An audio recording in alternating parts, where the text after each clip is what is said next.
Осы ауылда жасы 70-тен асқан шал өмір сүрді. Бұл жай шал емес еді. Өте қатыгез, адамдарды ұнатпайтын адам болды. Яғни нақтырақ айтсам, жаман адам. Ол тіпті жас кезінде өз балаларын аса қатыгездікпен ұратын. Оны ешкім жақсы көрмейді. Ауыл адамдарының бәрі онымен араласпайды, себебі қатты қорқатын. Солай бір күні шал өзінің үйінің алдында отырып, әдеттегідей жолда өтіп бара жатқан адамдардан бәле іздеп отырды. Кенет қайдан шыққаны белгісіз шалдың қасына біреу пайда болды. Оның түрі де өте кәрі. Жасы тіпті 100-ден асып кеткен секілді. Сен кімсің? Мен сенің тілегіңді орындауға келдім.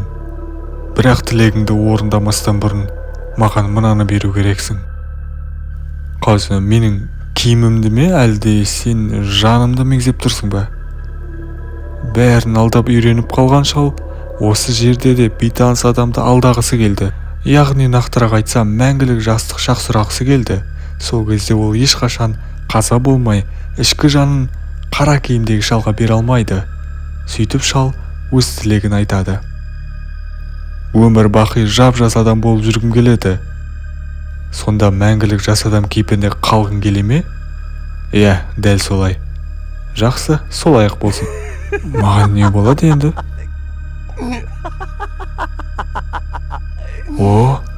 Денемде өзгерістер болып жатқан сезудемін. Не отынан денем неге суықтап бара жатыр?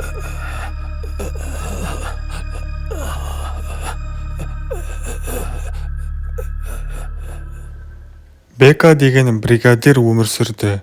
Ол деген бригадир бола тұра, қол астындағы жұмысшыларға мүлдем ақша бермейтін. Ақшаны берсе де 30%-ін ғана беріп жүрді, ал қалған 70%-ін ол өз қалтасына салып жүрді. Өз қалтасына, өз сейфіне ақшаны жинай берді. Бека болса, жай ақшаны жинап жатқан жоқ. Ол 250 елге саяхаттағысы келеді. Арманы сол, сондықтан да ақшаны сол жаққа жинап жатыр. Бір күні солай ол су жаңа көлікпен жұмысына кетіп бара жатып, кенеттен көлік кептелісіне тұрып қалады. Ұзақ тұрып қалды. Ал Бека болса қатты ашулана бастады, себебі оның жұмысына бару керек. Әйтпесе бастығы оны жұмыстан шығарып тастауы мүмкін. Сондықтан да ол асып. Бека осылай ашуланып тұрған кезде терезесін біреу қақты. Сөйтсе бұл жай қайыршы екен. Әрине, Бека болса оның кетуін сұрайды. Ей, қайыршы, саған ақшам жоқ беретін. Мен қайырымдық қорында жасамайын, бар кете қойшы.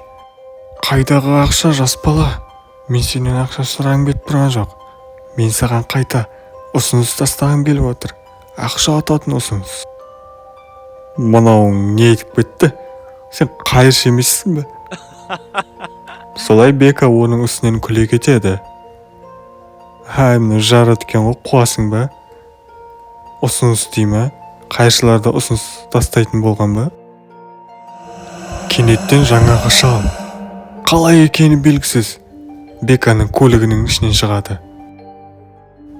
Маған енді сенген боларсың, мен саған жай ұсыныс тастаймын. Осы ұсыныс тастағанды қалайтын болсаң, мен саған ақша берейін. Осы ақшаны ал. Жай ғана мен саған ұсыныс тастаймын. Ал сіз сол ұсынысты қабылдайсың ба, қабылдамайсың ба, оны өзің шешесің. Яғни, менің ұсынысым сенің тілегіңді орындаймын. Сен тілегіңді айтасың, мен оны орындаймын. Және оған қоса мына ақшаны алатын боласың. Бұл саған тиімді, жас бала.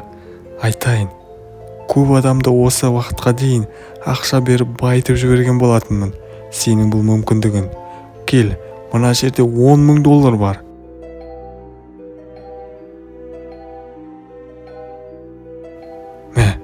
Тағы да ақша қосайын. Жай ғана тілегіңді айт. Жақсы, айта салайын, мен 250 елде саяхат жасағым келеді, сол арманым.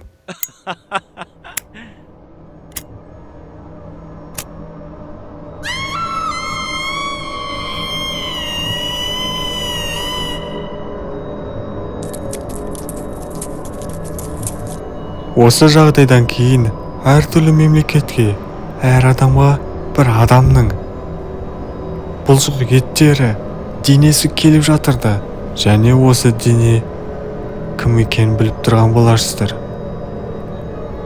Мына шал, мына мыстан шал өте қатыгез.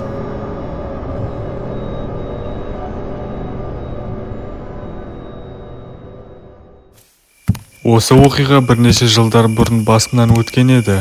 Ол кездегі қорқынышымды айтып жеткізе алмаймын. Жасым шамамен 20-да болған кезде мен түнге дейін жұмыс жасаймын. Міне сол кезде жұмыстарымды бітіріп аяқтап, үйіме жалғыз өзім қайтып бара жаттым. Сағат шамамен түнгі 3 болды. Дала болса қап-қараңғы. Ал менің ойымда тек бір-ақ нәрсе, ол төсекке жатып ұйықтау. Қатты шаршадым. Сондықтан үйге тез жету мақсатында лифтпен көтерілейін деп шештім.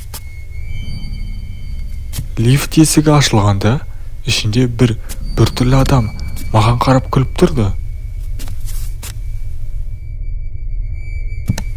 Міне осы жерде менің өмірімдегі үрей басталды. Ол адамның түрі, беті ақ, көзі қара, ал күлкісі болса аузын кесіп тастаған секілді. Күлгенде жаман сезім тудырады. Ол маған күліп, қолмен менімен қоштасып тұрды ма, әлде сәлемдесіп тұрды ма, оны түсінбедім. Қой құрсын, кеттім. Үйге баспалдақпен бара салайын. Бар болғаны 9 қабат қана көтерсем болды. Сосын үйге кірем. Мен лифт ішіне кірмедім, себебі ана адамның біртүрлі екенін сездім. Кім біледі менімен не істейтінін. Сөйтіп көтеріліп келе жатып, төменге қарап қалсам, біреу тағы да көтеріліп келе жатыр. Сөйтсем ол жаңағы адам болып шықты.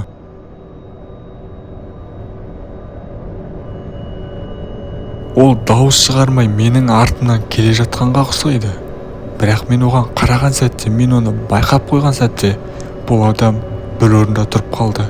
Мүсін секілді, мүлдем қозғалмады. Бірақ жындылар секілді күліп тұрғанын байқадым. Мен әрине үрейленіп кеттім. Бұл адам псих секілді ғой. Бауырым, сенің кім екеніңді білмеймін, бірақ пранк жасап жүрген бір адамға ұқсайсың. Тыңдашы, сенің әзілің күлкілі емес. Егер де мені қорқытқың келсе, менде оған уақыт жоқ. Осыны айтып болып, жоғарға көтерілді жалғастыра бердім. Бірақ әлгі бір түрлі адам менің ойымнан кетпей қойды. Бұл психтың не ойлағанын түсіне алмадым. Бірақ ол жаман бірдеңе істегісі келетіндей көрінді. Сондықтан оны жоғары қабатқа дейін көтерілгенін күтіп, соққыға жығайын деп шештім. Оның сазайын тарттыру керек. Сөйтіп, сол психқа қарап тұрсам, ол маған кері қарап тұрды да,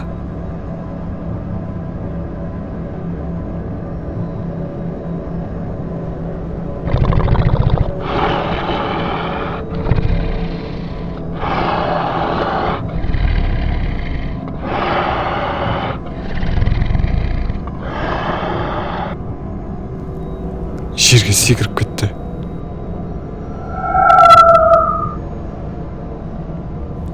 Мұнан басшысы ма, не үшін секіріп кетті?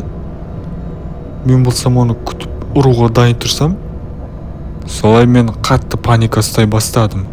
Әлгі адам өте біртүрлі көрінді, менің ойымнан кетпей қойды.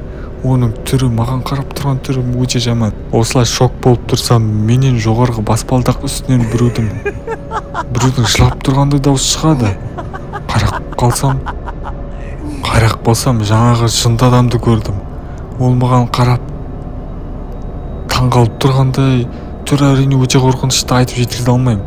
Сөйтіп мен сол жерден тайып тұрдым.